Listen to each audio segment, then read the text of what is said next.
name is John Myatt. In my time, I've been a teacher, a painter, and an art forger. In 1999, I was jailed for forging over 200 paintings, a crime that rocked the art world, and I paid the price for it. These days, I paint in the style of the great masters and sell them legally as honest fakes. And I've started teaching the tricks of my trade to aspiring artists because all painters can learn by copying others. Today, my students will be taking on a French artist whose technique was so revolutionary, people called him a wild beast. Why am I doing this? I'm just a Sunday painter. It's definitely going to be a challenge.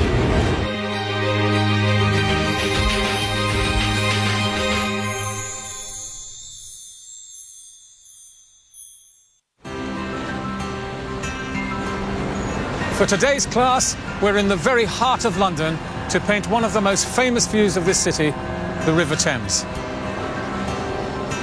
It's inspired some of the greatest artists of all time. And what I find so fascinating is the way that they've all seen it completely differently. But at the beginning of the 20th century, few were as radical as our painter today, one of the art world's greatest rebels, Derain. Born in France in 1880, Derain was a contemporary of the later Impressionists, but he quickly rejected their style. Instead, he embraced pure colour applied to the canvas in daring strokes and bold shapes. Derain and his colleagues were fearless in their approach to painting, and this caused an absolute uproar. The leading critic of the time described them as wild beasts, fauves in French, and so Derain found himself at the centre of the first art revolution of the 20th century, fauvism. In its day, fauvism was ridiculed as naive, childish in the worst sense, but it's a deceptively simple style. Derain painted in oils, but our artists will be using acrylics, and they'll have just one day to produce a fauvist masterpiece. Can they rise to the challenge? I describe what I do as fine art with a spray can. I'm a self-taught artist. I haven't had any formal training. My name's Alana Barker. I'm from Fareham and I'm an art student. I used to be a graffiti artist, if you like, but I've kind of moved on from that and progressed over the years. I'm hoping it'll improve my personal style in the sense that it might help me have the confidence to start finding one. On the day it'll be whether I feel like painting or not. If I do feel like painting, then it might turn out all right. If I'm not in the mood to paint, then it won't be very good at all.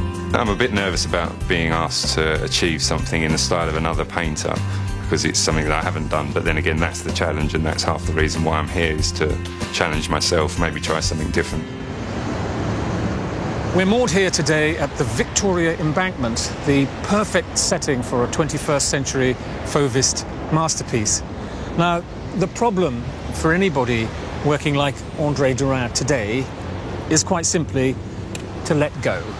Just to let go and not be confined and restricted by the literal reality they see out there in front of them.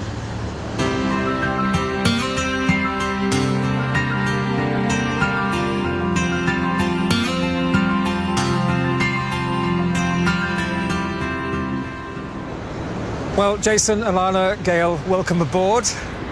Today, your challenge is to paint in the style of one of the 20th century's most outrageous artists. Here we go. Derain. Any thoughts about this? Gail? I'm really pleased. Do you know much about him? No. Familiar with it? Was he one of the fauves? Yes, he was. Oh, okay. Absolutely. Alana? Yeah, no, I like it. I don't think I've seen him before though, but I really like it. I think it's really nice. Jason? Very nice, yeah. It's really interesting. The kind of stuff that I normally paint is kind of very precision painted and sort of high finish on it, and this is going to be very loose, and it's definitely going to be a challenge. This painting is called Charing Cross Bridge and was painted in around about 1906, just about 50 yards across the river over there where he stood to do it. The colours here, of course, are not true to life, are they? The Houses of Parliament are not actually green, nor is the sky pink. Have you any idea why he did this? Any particular thoughts on what was going through his mind? What if I told you that he didn't like London? He found it was grey, drab and depressing. It's kind of give it some colour. Yes, wake it up a bit. Yeah. This painting is as much about how you feel, about your emotional state, than what you see. So you've got to kind of get in touch with your inner beast and just let it out. Derain and the Fauves were great at just getting the paint onto canvas, committing to something really fast and not changing their minds. But they often began by sketching out their compositions and deciding what colours to use.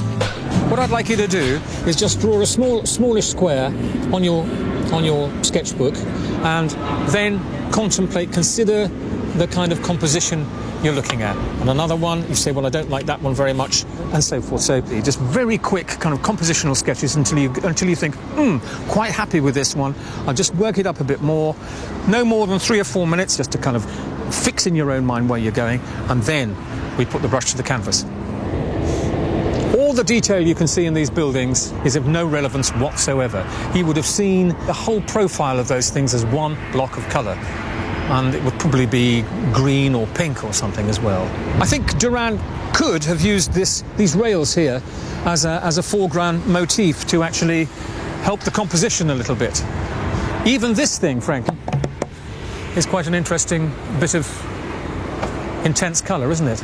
I can imagine him using that.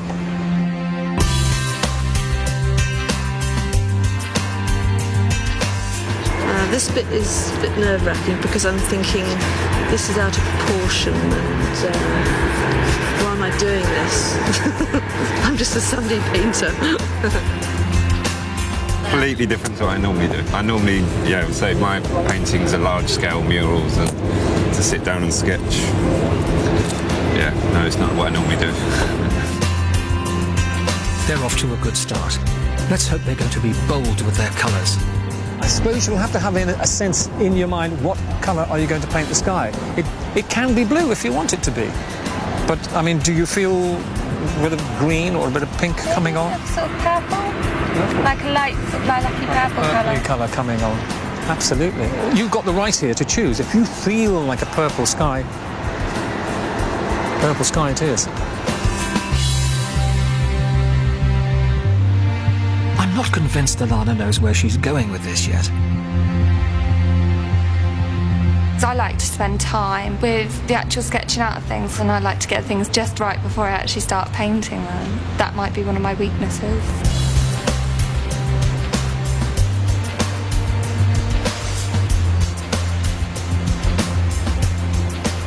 When you're clear about the colours, we want a brush, a smallish brush, I would say, something along these lines, with Prussian blue on it, or a dark blue, and we transfer the sketch to the canvas.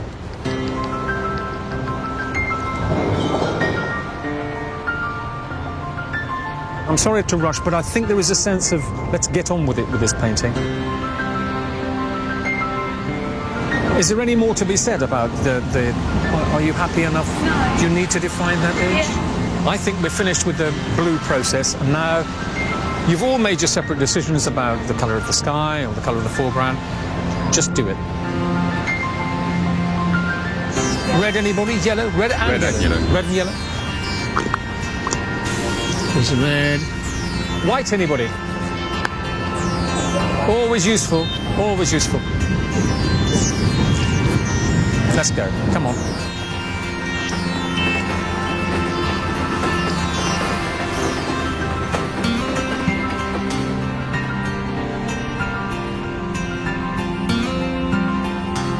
Oh, it's good to see them slapping on the paint. Which reminds me, let's take a little pause while I give you one of my top tips. There's no getting away from the fact, is there, that art materials are very expensive. And there's no reason at all why you shouldn't use something like this. This is the kind of paint you paint on the walls. Get it in red, yellow, blue, white and black. It'll mix with all the other paints you buy from the art shop like this, in tubes or in little pots like this. Use it, it might be cheap, but it does the job. I didn't have the luxury of paints when I was prisoner BX 9603 in Brixton Prison. The shock of the first 3 or 4 days is really catches you by surprise. And after about 4 days, I got my pencils out and I sketched my cell. There's 2 of you in this cell. Toilet seat was there, then all this was galvanised, hot and cold, water there, toothpaste and stuff. And then table there and 2 hot pipes there and barred windows up here. People in no time at all learn what you've been convicted for. And since mine was down, I think, as art fraud, and a few of them had read about it in the paper, I got called Picasso almost immediately. I got in there. So, I mean, there's a lot worse things you can be called in Brixton, Nick. So, I mean, I was quite happy with that, really. And Picasso and Derain knew each other. Picasso was even a Fauvist himself for a time before his remarkable career took off. And both had their artistic roots in that other great European capital city, Paris. Paris in the 1900s was the most exciting place to be. It was a cultural magnet that pulled in artists, philosophers, writers, poets from all over the world, in fact. André Derain hung around with these people, but essentially he wasn't like them. Derain was a strange, moody, alienated intellectual and constantly questioning his own work, which led to him, in later life, destroying painting after painting. Better check and make sure none of my artists have done that kind of Derain. If you look at the paintings, I think we're well on the way to getting quite a good result. In fact, better than quite good. This lady here, you see, has covered the canvas. That's what I really wanted to see, was I wanted to see the canvas covered, early days. And now look, Jason at the end there, he's blocked in the bottom, he's got a purple. I can see Alana's really trying, but she doesn't seem comfortable with Derain. In some ways, that's not surprising. You see, Fauvism was really an early form of expressionism. It's a very subjective art form, so you have to almost feel the colours. You have to feel like red or pink or orange. It's a lot to ask of some students. You need confidence. That's what gets you to put paint on canvas. If you haven't got confidence, you don't even start. Look. Take a look at it, okay? I mean, that is a statement, isn't it? It's a statement about a big blue line across the middle of it. Is it a confident statement? Yes. Does it register? Yes. So what does it need? It needs a bit more intensity in the colours, I think. Yeah. If this is pink, let's just bloody well go for it and make it pink. Yeah, some of the colours look I drab. wanted to scream pink at me, okay? And then let's have some fun here. Just get in there and enjoy it. Let's have nice, different kinds of orange. Yeah. Okay, just get like you're 4 years old again. You're mixing orange because it's a lovely colour, and you're going to put it on here and enjoy it. It's just that little bit of, it's that little bit of wild beastiness, You've got, you've got to dig out that inner beast. But it's a nice beast, It's not an angry beast. It just likes painting. Jason's beast is definitely on the loose, but Alana's hasn't quite got out of the cage yet. So, Alana, how are you feeling? Not so great. I don't like this sort of whole wad here. It's not. You're not losing. right. You've lost a bit of confidence since actually you put this. Why don't we mix a lighter blue? Okay. Let's have a lighter blue and see what happens when we apply the lighter blue to this shape, this whole shape, and then we'll think again. Yeah. Every painting goes through this kind of stage where you look at it and think, oh, it was great when I saw it in my head. It's not so good when I see it on the canvas. Okay? So start with the white. We want a light blue, not a dark one.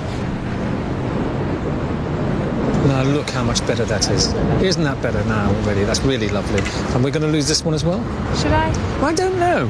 I mean, let's just lose a bit of it, because sometimes, the other side. really a good painting is just a series of the successful exploitation of mistakes, as someone once said. And just try me a cloud going across that way. Now, in your own time, deep breath. Where do we just go. just perhaps at the top? No, I don't think so. Should we just go? What do you feel coming on? I mean, you're the wild beast here, not me. Okay. Have some guts. Make a mark now. Good. Stop. Make another one underneath it. Okay. Good. And again. Stop. Okay. Do these feel like honest marks to you? No. No. They look like. Is there anything we can do with them? Can we make a solid shape here? Perhaps, you know. Let's try it and see. Make a solid shape. Yeah, fill it in. Can I do that? It sort of looks like a child's painting. But that's the point, Alana. I hope the others have got it.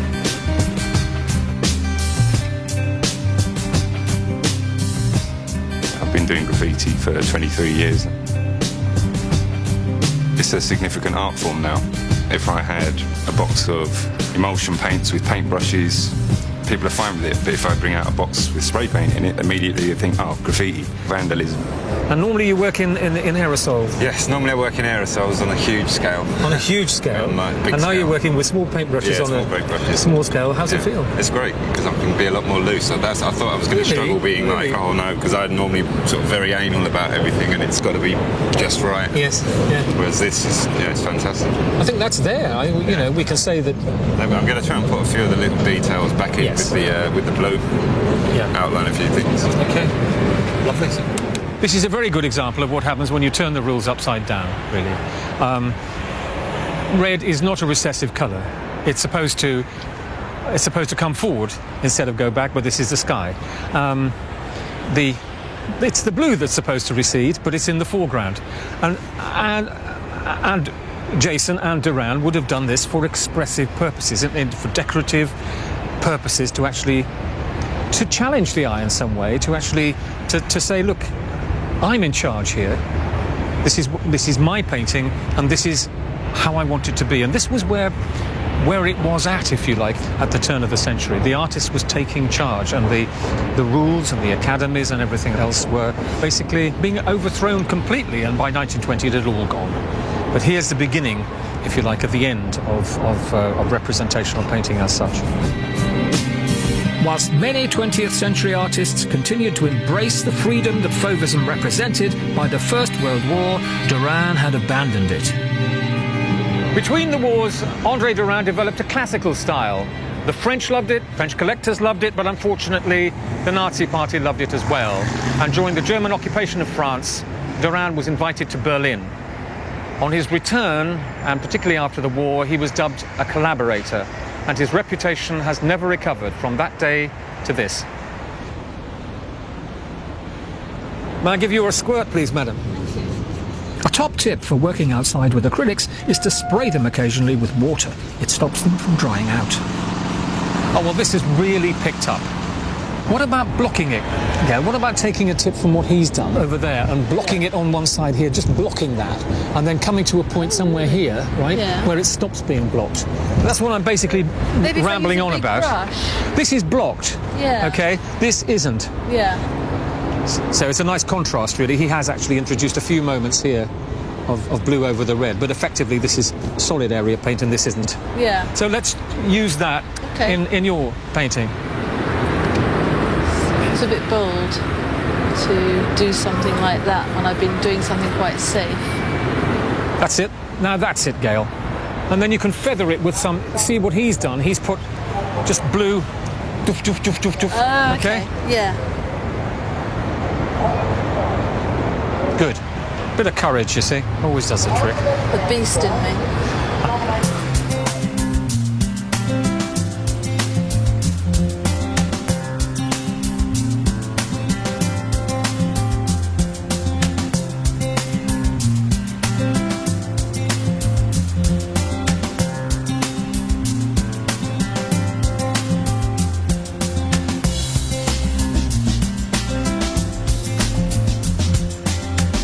Right. Well, I think what we've got is a situation where our artists are now plucking up courage and just going for broke. They've got about an hour or two before they finish, and these paintings must not be overworked either. There will come a point in about half an hour's time where the fiddling starts, and oh, should I be doing this or should I not? And that's really the point where you stop and just leave it alone. But it's lovely to see Gail here, who's taken the plunge with that big block of red on the left-hand side, which is actually doing the business for her now, I think. Lovely. Alana's doing much the same thing. You see the sky? Oh, that's so good. That is so good. Oh, that's lovely. Actually, you could almost have a shape coming down like that and let that feather as well. Come back. Can I just... I'm sorry about this. I'm just going to... if you see what I see, it's quite nice, isn't it? Just that shape down. Yeah. Should I go over all the clouds? I don't know. What do you think? I don't know. Do you like the clouds? I do. I like the ones to the left, but I'll patch over that one. Then explode the ones with red that you don't like. Okay. We're in charge here, aren't we? Damn clouds never sit still anyway, so it serves them right if they go. Okay, lovely, well done. That's the making of that now. I'm sorry. So the artists are at this point now where I think we can see Derain actually emerging from the struggle, and it has been a struggle that they're undertaking. As we move along to the end here, Jason's doing a nice 21st century take on Derain's response to the Pool of London and all the work that went on. And Jason's, of course, it's just a response to all this stuff that's flying over our heads all the time. Aeroplanes, helicopters, and that rather sinister wheel on the left that looks as though it's just about to burst off its hinges and go crashing over the river. But again, all of them have actually amplified Derain's original statement. We've got red skies, yet it's not sunset.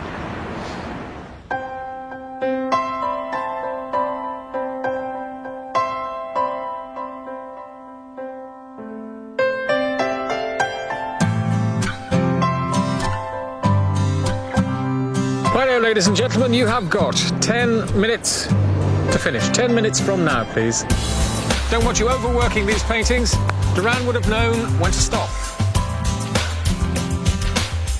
Well, Derain may have known when to stop with his art, but I'm not so sure the same could be said about his personal life. Derain had what you might call an on-off marriage with his wife Alice, who was called the cat-faced girl. They had a home outside of Paris, but in the centre of town he kept his pied-à-terre, where he met his mistresses, by whom, incidentally, he fathered 2 children. Well, this didn't go down very well with Alice, and the marriage effectively ended. And later on, in 1954, he was hit by a truck, seriously injured, and he went to hospital. Alice came to visit him just before he died, and they effected a reconciliation. Time to find out if our artists have managed to reconcile their personal styles with that of Derain.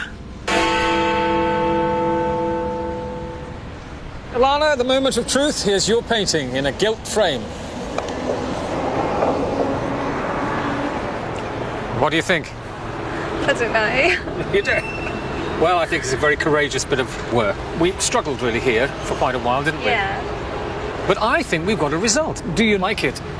It's not sort of a grown-up painting, if you see what I mean. It's like something I would have done when I was like 10. Okay, yeah. You think it's naive in a sense? Sort of, yeah. It's not very similar to the artist, I don't think. If there is a problem, it came at the sketching stage where maybe we missed a chance to make he would have made a really big statement, yeah. A really big statement with that motif there. And perhaps I left you alone to just develop that area a bit too long, where we should or could perhaps have had a really strong statement there. The reason this isn't working is because compositionally it's not quite strong enough. Yeah. Okay. When I first saw Derain's painting, I thought, fantastic, that's really sort of simple, easy thing to do.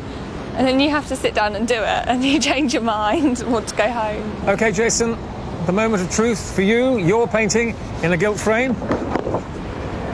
There we go. I'm very impressed here. It's really lovely. Great success. Well done. Yeah, I'm fairly happy with it. I think I might have overworked it a bit though. Maybe tried to get too much detail going on, but yeah. This is a noisy painting. You know, it's really about travel and movement, recreation and history. There's just so many good things here. This white line right the way is inspirational. This curve here, brilliant. The funnel of the boat, it's exactly what he would have done. He would have seen a block of blue, brown, pink, and he'd have done exactly that. It takes the Fauvist inspiration of bold shapes, bold colours, and deals with it. Here, we just get to meet Mr. Fussy. You know, Mr. Fussy wants a vanishing point, and you know, he wants his perspective and so forth. But if we remove that area of the painting, we've got a damn near perfect Derain. Really, really interesting. Really good. The best thing he said was release the beast within, I think. And it's true, yeah. Maybe just be a bit more loose with my painting. Gail, your Derain. Thank you. What do you think? I'm very pleased with it. When I see it framed, it's given it a certain dignity it didn't have. It has indeed, hasn't it? It's a serious work of art. I think it really does succeed. The ingredients are very simple, just a line over the middle. This was your inspiration, wasn't it? Just from the drawing, from the sketch drawing. Also, you should be congratulated on the way you've actually got the man's feel, the touch of the painting here, particularly in this area down here. I think you're getting close to something which is really quite true for Derain as well. And you've kept it simple. And because you've kept it simple, it's succeeded. Well done. I think it's an extremely good Derain. And it's a nice painting as well. Congratulations. Thank you. All you need down there is a signature. The crisscross, the red crisscross, I thought, I'm so glad he's given me permission to do that, because I wasn't doing the bridge, which is where Derain had done it. I was doing the embankment. But given the permission to cheat in such a way, made it look like one of his. It made it look authentic. It's remarkable what these three have achieved in just one day. Alana didn't give up. She found the courage to finish the job. Jason proved that he's a talented artist who didn't waste his youth doing graffiti. And Gail may not have found her own style yet, but for me her painting is most like a Derain. It's for you to decide if it was the best. Wherever these three go with their art, they should always remember to set that wild beast free.